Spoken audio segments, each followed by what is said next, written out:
मिनश्शैतानिर्रजीम बिस्मिल्लाहिर्रहमानिर्रहीम रब्बि इश्रह ली सदरी व यस्सिर ली अमरी वहलुल उक़दतम मिन लिसानी यफ़क़हू क़ौली rabbi ज़िदनी इल्मा। Dear students of class 7, अस्सलामु अलैकुम व रहमतुल्लाहि व बरकातुहू। बेटा, हमारी लास्ट क्लास में हम यूनिट नंबर 11 कर रहे हैं और उस क्लास में बेटा आपने अब तक जो काम किया, हमने लाइन को डिवाइड करना सीखा, ठीक है, लाइन सेगमेंट का डिवीजन सीखा, आपको याद होगा कुछ इस तरह से आप काम करते थे, ठीक है ना। और उसके बाद हमने ट्रायंगल बनाना सीखे, क्योंकि आप पहले इक्विलेटरल ट्रायंगल बनाना जानते थे। उसके बाद हमने आइसोसेलेन ट्रायंगल बनाना सिखाया आपको और स्केलन ट्रायंगल बनाना सिखाया। हम प्रैक्टिकल ज्योमेट्री की इस यूनिट पे प्रैक्टिकल ज्योमेट्री पे काम कर रहे हैं। प्रैक्टिकल ज्योमेट्री में पहले आपने बाइसेक्शन और division of the line segment सीखा, फिर आपने मुख्तलिफ तरह के ट्रायंगल, हमने आपको बताया था कि ट्रायंगल की 6 किस्में आपको बताई थी हमने, 3 बाय साइड्स और 3 बाय एंगल। तो बाय साइड्स में हम इक्विलेटरल ट्रायंगल, आइसोसेलेन ट्रायंगल और स्केलन ट्रायंगल। इक्विलेटरल जिसकी सारी साइड्स जो है वो इक्वल मेजरमेंट की और सारे एंगल बराबर होते हैं। इसके बाद हमने आपको आइसोसेलेन सिखाया जिसकी 2 साइड्स जो है पैरेलल सेम मेजरमेंट कॉन्ग्रुएंट होती हैं, सेम मेजरमेंट की होती हैं। और हमने तीसरा स्केलन ट्रायंगल सीखा जिसमें के तमाम साइड्स डिफरेंट मेजरमेंट की होती हैं। मुख्तलिफ अज़ला मुसल्लस और मुतवाज़िल अज़ला मुसल्लस और उससे मसाविल अज़ला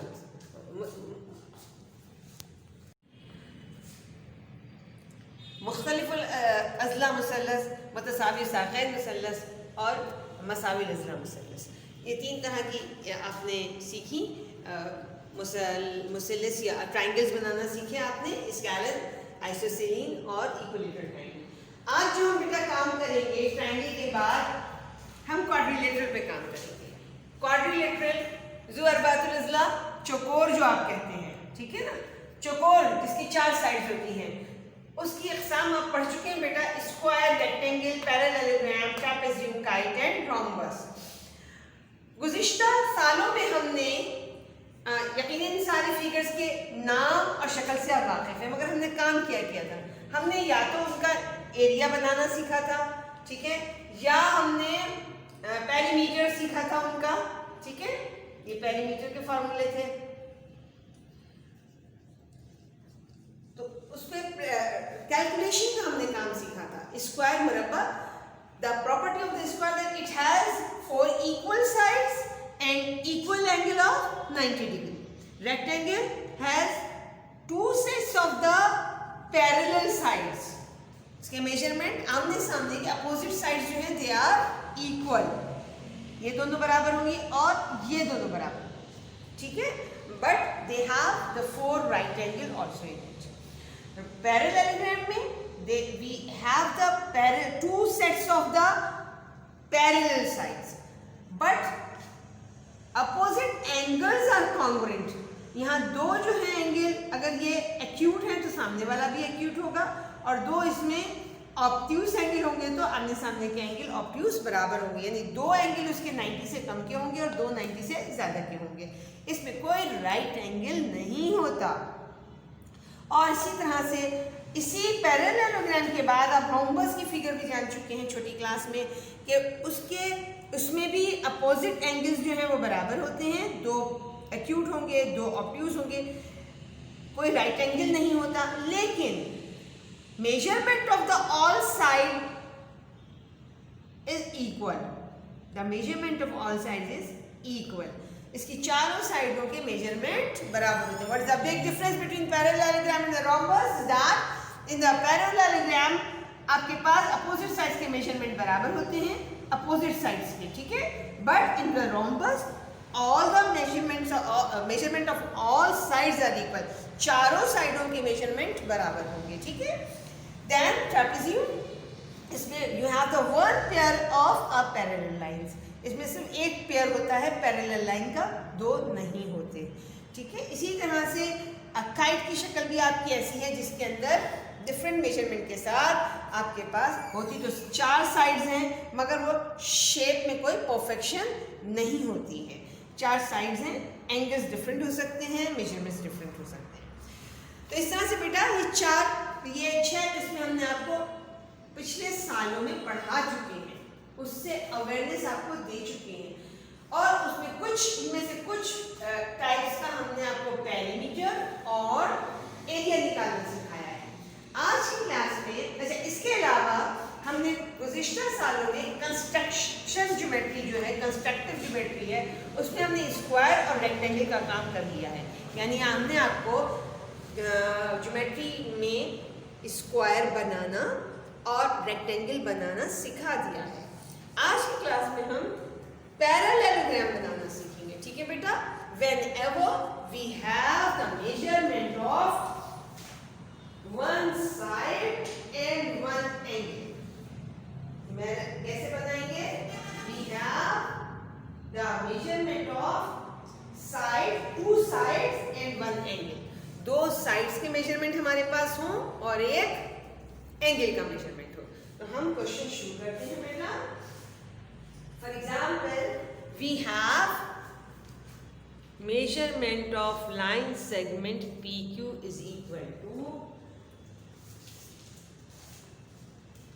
4.1, sorry 5.9, and measurement of line segment QR is equal to 4.1. These are in centimeters, and measurement of angle PQR is equal to 65.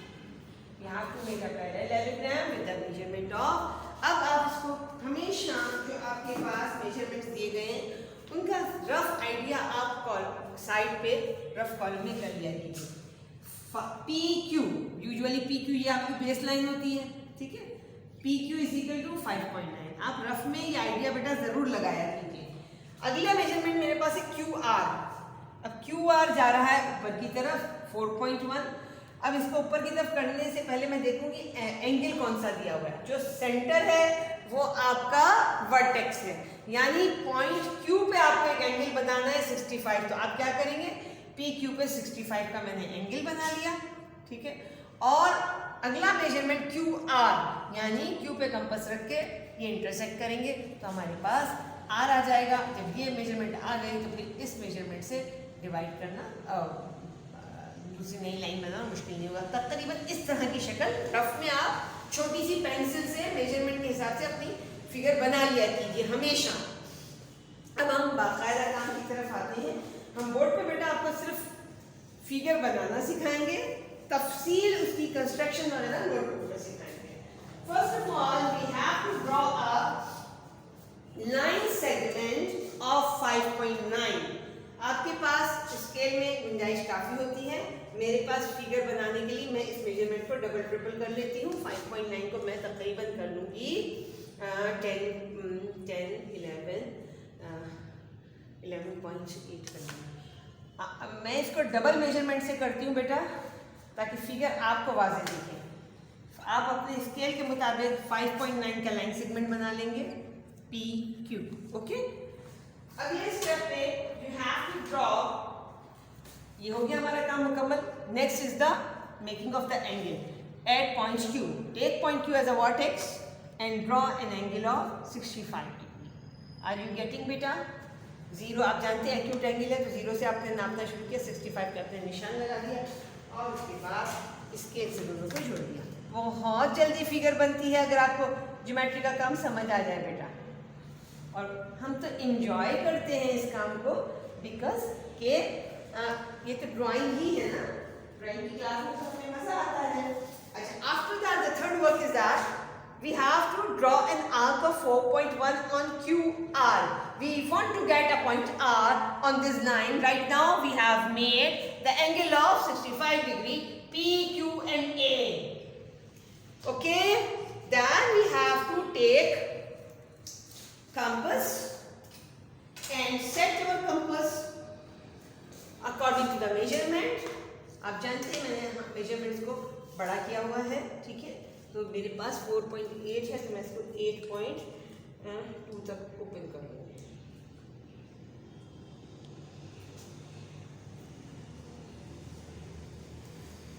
हमने कंपास को, मेरे पास मैंने डबल मेजरमेंट्स किए हुए हैं, तो मैंने 8.2 पे कंपास सेट किया है।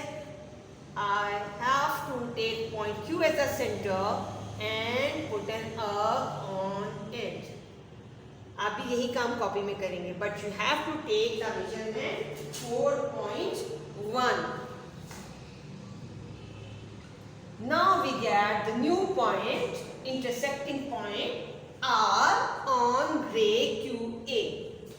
After that, whatever the compass is open, जितना भी कंपास आपने ये खोला हुआ था, इस काम के बाद you have to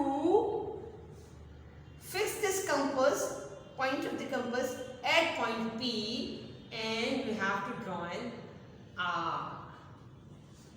same measurement का, पहले पॉइंट Q पे रख के आर्क लगाया, अब पॉइंट P पे रख के आर्क लगाएंगे। पॉइंट Q पे रख के जब अपना आर्क लगाया तो उसने इंटरसेक्ट किया रे QA को पॉइंट R पे, उसी मेजरमेंट के साथ पॉइंट P पे कंपास रख के कर देंगे, ठीक है। एक काम हो गया। Then you have to set your compass from point P to Q, चाहे इस तरह मेजरमेंट कर ले, इस तरह करें, दोनों से सेम मेजरमेंट होगा। यानी PQ के बराबर अपना कंपास सेट कीजिए। Then you have to take point R as a center and draw an arc which intersect the previous arc at point S. This is the new point. Are you getting beta?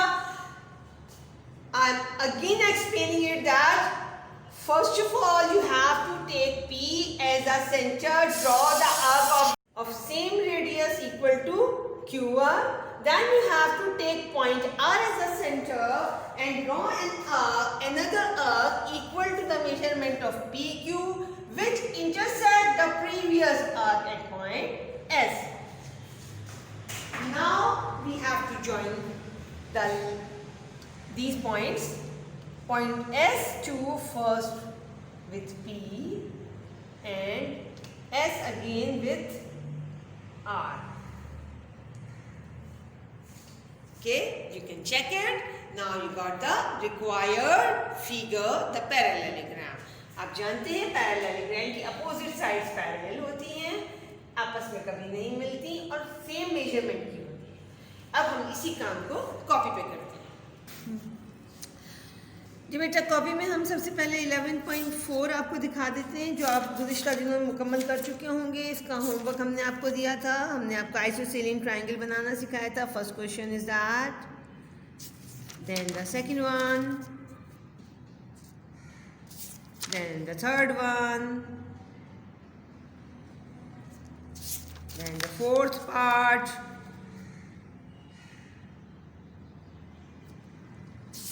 And it's all about question number. हमने सिर्फ 11.14 का question number 1 के part करवाए हैं आपको, एक एक method हर figure का बता दिया है आपको। इसी तरह से now the 11.5, construct the following parallelogram in which the length of two adjacent sides,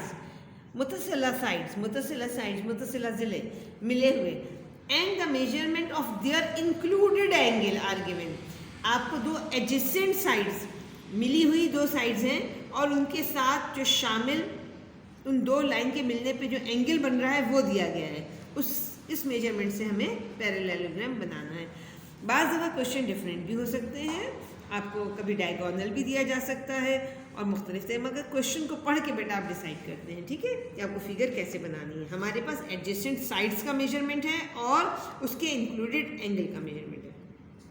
parallelogram PQRS, when P measurement line segment PQ is equal to 5.9 cm, measurement line segment QR is equal to 4.1 cm, and measurement of angle PQR is equal to 65. Q is in the middle, it means we have to take Q as a vertex.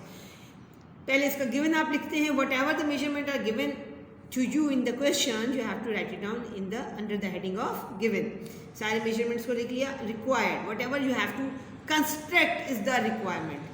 Draw parallelogram भी आप देख सकते हैं, मैंने symbolically use किया है PQRS parallelogram with the given measurement. जो दिया गया है मेजरमेंट, इससे हमें क्या बनाना है, पैरेललोग्राम PQRS बनाना है। Construction, first of all draw measurement of line segment PQ is equal to 5.9। आप जानते हैं सबसे पहले आप ये लाइन सेगमेंट PQ बनाई थी आपने, इसका कंस्ट्रक्शन लिख दिया, draw measurement line segment PQ is equal to 5.9।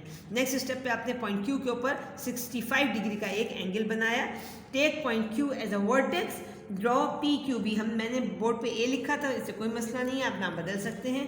यहाँ PQ और B बना दिया है हमने, angle 65। Take point Q as a vertex, draw measurement of angle PQB is equal to 65 degree. Next हमने पॉइंट Q को सेंटर लेके 4.1 के मेजरमेंट से आर्क लगाई थी। Take point Q as a centre, draw an arc of 4.1 centimetre which intersects QB, ray QB at point R। ठीक है बेटा, इसके बाद हमने उसी मेजरमेंट से P पे कंपास रख के आर्क लगाई थी, उसके लिए हम क्या लिख रहे हैं, take point P as a centre, draw an arc of same radius, that is 4.1 centimeter. After that we take point R as a center and draw an arc equal to PQ. Take point R as a center, draw an arc of equal to measurement of line segment PQ, which is 5.9 centimeter, which intersect the previous arc at point S. Then the last point we join point S to P and R. Join point S to points P and R to get PS line segment PS and line segment SR, PS and SR respectively. Hence, लिहाजा parallelogram PQRS, we got the parallelogram PQRS is the required parallelogram. बेटा उम्मीद करती हूँ आपको ये काम समझ आ गया होगा। अब आप क्या काम करेंगे देख लीजिए, बुक के अंदर क्वेश्चन नंबर पार्ट ए का क्वेश्चन नंबर 1 से लेके 6 तक आप मुकम्मल करेंगे। ठीक है, 1 2 3 4 5 ये आपका होमवर्क है। वमा अलैना।